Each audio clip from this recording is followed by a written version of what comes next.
Hello, everyone. Welcome. I'm David Sarnoff, and I'm the Director of Strategic Partnerships and an Executive Leadership Coach with Loeb Leadership. Today, I have the honor and pleasure of speaking with one of my college classmates, Lisa Montanaro, class of '90, Hofstra University. Lisa is an expert in productivity, and she's a consultant and founder and CEO of Lisa Montanaro Global Enterprises, LLC. Welcome, Lisa. Hello, it's so nice to be with you, David. And as David mentioned, we went to Hofstra University together, and we've had an interesting parallel career experience without realizing it. Both went to law school, and then both now work in consulting and coaching with teams and organizations. So it's just really exciting to be back here. I'm from New York originally. I'm now in Northern California. And yeah, just really loving reconnecting with you, David, and looking forward to sharing information with everyone. Likewise, and I really appreciate your time. So, Lisa, recently Loeb Leadership conducted a survey. It was targeted towards law firms across the country, but I think the results apply to just about any work environment. And as a result of our survey, what we found were three challenges that people are facing in the remote workforce. Is one, the general anxiety of being displaced from their work environment and living through this COVID-19 pandemic. They also have this feeling of isolation and loneliness, and they're also having difficulty communicating and engaging with their teams. So those were the top three, but not far behind was this feeling of not having productive and efficient workspace at home. And given your deep depth of experience and study in this area, how would you advise people in these circumstances to make the best use of their workspace at home? I think there are two different types of people out there right now. The people that have already been working from home remotely, either temporarily or permanently, and then the people that this is a very new experience for.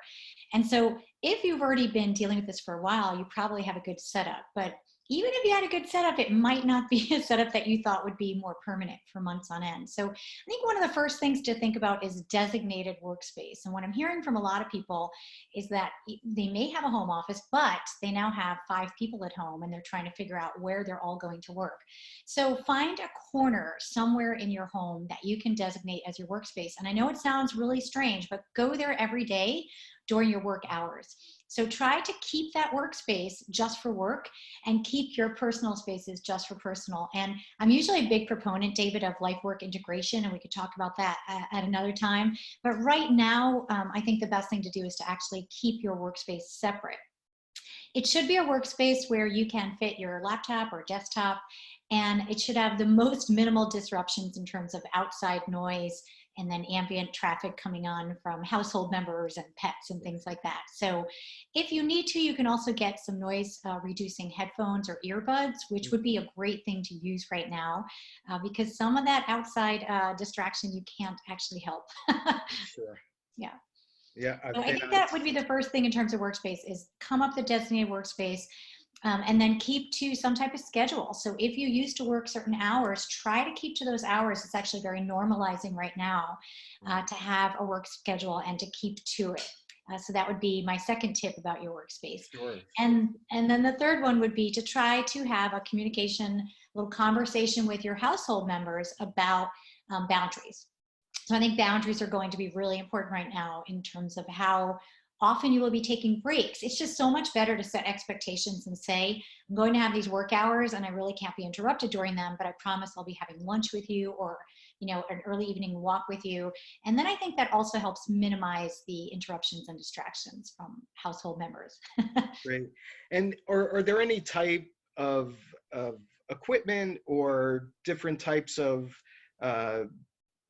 organizers that might be helpful for people who aren't used to working from home? Yeah, so let's talk really quickly about technology and systems. So what we're using right now is Zoom, for example. A lot of people have been getting to know Zoom. There is Skype both personal Skype and Skype for Business, which has some really amazing features that rival Zoom, but just isn't, a lot of people are thinking of it as old school, which is interesting. And there's some great technology features in terms of communication with video conferencing, for example. But let's look a little more importantly, from my perspective, at productivity systems. So I'll give you an example. I use Asana, A-S-A-N-A. There's also Trello. Microsoft Planner comes with the 365 suite. So there's lots of different productivity systems. My advice is to pick one that will give you 75% or more effectiveness. Don't ever expect perfection, because you're a human and you might not remember to put to-dos or tasks in there. You might forget to assign something. But if it works most of the time, then my biggest advice is to be consistent. People that are the most productive do small, ordinary things on a consistent basis, and that breeds extraordinary results. So pick a system that works well for you and your team, and then stick to it right now, and try not to keep looking like squirrel, keep looking for other productivity systems right now and thinking, let me try this new one. Find 2 or 3 great technology tools, let's say Zoom for recording, for video, and then Asana or Trello or something for productivity. And then my advice is to be consistent. Great, great. And just globally, are there other words of advice that you, or just to suggest how people can make their day more productive under these circumstances, and with the anxiety and with a lot of unknowns in their world right now? Yes. There are 2 things that I've come up with over the years that I think would be really helpful. One is called creating meta decisions, META, and that's a global rule or policy that affects all of the smaller decisions that would come after it. And so meta decisions around productivity will look like, I won't check email before 8 in the morning, or I will set aside 4 hours a day to check email, and I will time those email sessions. So meta decisions are a great way to set up boundaries for yourself in terms of how you will interact with your own productivity, and they're really, really powerful. Another tool is a time map. I have examples that I use with my clients, and that is where you set sort of buckets of what you will work on, like, let's say, marketing Mondays and financial Fridays and admin Tuesday afternoons and staff meetings with your direct reports every Thursday. And again, it sounds very structured, but within that structure, it gives you freedom and flexibility outside of that structure to really play at other times. And so I would say that try to come up with some time maps or time journals or time rules, and then again, stick to those as much as you can. What I think is kind of neat, David, is that we're seeing 2 silver linings right now, which we wouldn't have expected, sort of unexpected benefits right now of what's going on. One is that we are able to view this time as an opportunity to measure remote work. And millions of businesses are going through this right now, and they're sort of rethinking, okay, maybe there are levels of employees that can work remotely and be extremely efficient that we wouldn't have considered in the past. And then also to up your game in terms of all of your remote tools. And then I think the second thing is, this is a time to engage in work-life integration and to see your colleagues as humans, to see them holistically. You might have a cat walk by Zoom, someone's 3-year-old might come in, and I think it's an interesting time for people to show compassion for each other and to actually engage in that work-life integration in a way that they weren't able to in the past. Yeah, I wholeheartedly support everything you just said. That was great advice. Thank And you that's so a good much. segue into asking you some questions about Sure. how people are handling this. So, for example, how can managers and leaders effectively lead right now their people, their teams remotely? Sure.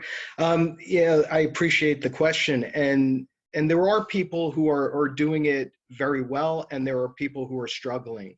And like I said before, that feeling of general anxiety and isolation, those feelings of individual contributors give the leaders and the managers a great opportunity to engage these people.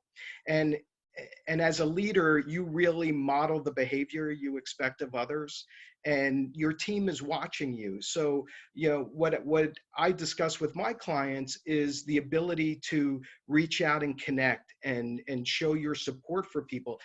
Let them tell you how they feel. they want someone who is active listening, who is asking how they can support them, what resources do you need. It's also having regular communication, like your systems.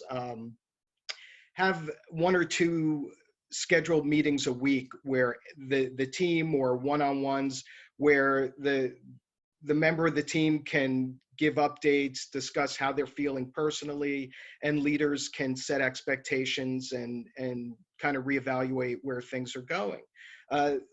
Members of the team want to hear the why of how decisions are being made. And what I'm hearing from a lot of clients is there's these unknowns where decisions are just coming down the pipeline and the workforce doesn't understand why they're being made. And that just creates more anxiety. So I think it's important for leaders to, like you said, be compassionate, raise their level of emotional intelligence, self-awareness, how they show up, how they're being perceived, because their emotions are also contagious to the team. So if the leader seems anxious and nervous, it's going to spread to their team. But if they're calm, if they're thoughtful, if they're displaying empathy, connecting to experiences within themselves to understand the pain and challenges of members of their team, I think it's going to go a long way.